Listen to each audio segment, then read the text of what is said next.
Ministre. La parole est à Monsieur Paul Molac.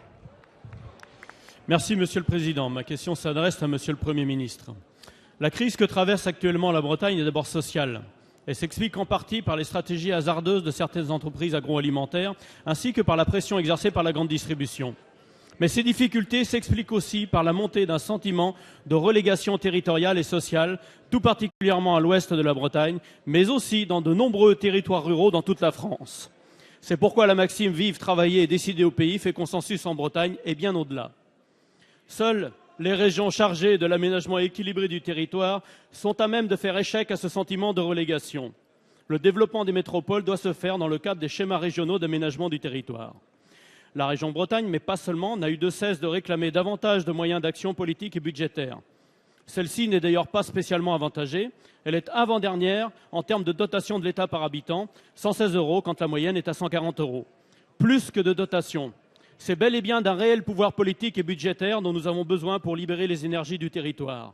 Aujourd'hui, l'autonomie fiscale des régions est très faible, environ 12% de leur budget. Monsieur le Premier ministre, pour remédier à cette crise bretonne, vous avez annoncé un pacte d'avenir. Celui-ci doit être signé dans les prochains jours. La question institutionnelle ne pourra pas être absente de ce pacte.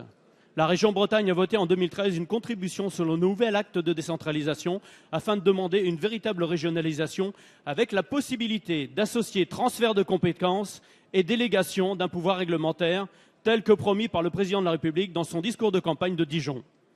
Monsieur le Premier ministre, serez-vous en mesure de répondre favorablement à la demande de la Bretagne et des régions alors que les métropoles seront sanctuarisées ?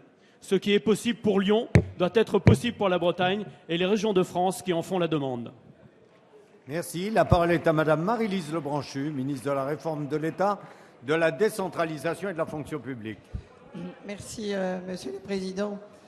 Monsieur le député, avec une voix un peu cassée, non pas par le climat de la Bretagne, puisqu'il a été extrêmement réchauffé pendant le week-end, puisque je vous confirme que grâce à la concertation menée par Stéphane Le Foll et Guillaume Garot à Bruxelles, une filière agricole, c'est-à-dire 2500 emplois ont été sauvés avec l'aide des parlementaires de Bretagne. Et je pense que pour une fois, il y a une excellente nouvelle.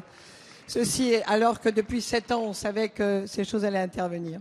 Ceci étant, concernant la question institutionnelle, parce qu'en fait, il y a 3 volets dans votre question. D'abord, sur le pacte d'avenir, la concertation est largement ouverte, en particulier à l'ensemble des conseillers régionaux de Bretagne, des parlementaires et des élus, ainsi que des corps intermédiaires. Le Premier ministre y a tenu.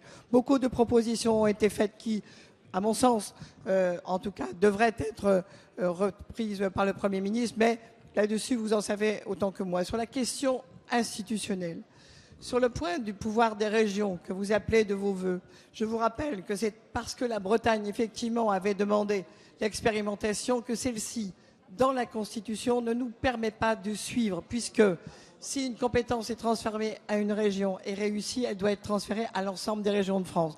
Donc nous avons choisi la délégation de compétences parce que nous n'avons pas le choix, nous ne devons pas enfermer les régions les unes dépendantes du coup des autres. Enfin, concernant la possibilité de s'associer à d'autres, c'est possible dans notre droit.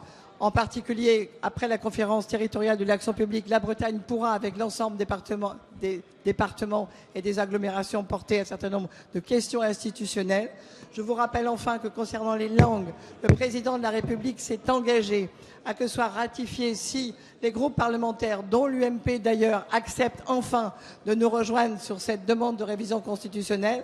Les portes sont ouvertes, on reverra au moment de la discussion de la loi. Merci Madame la Ministre.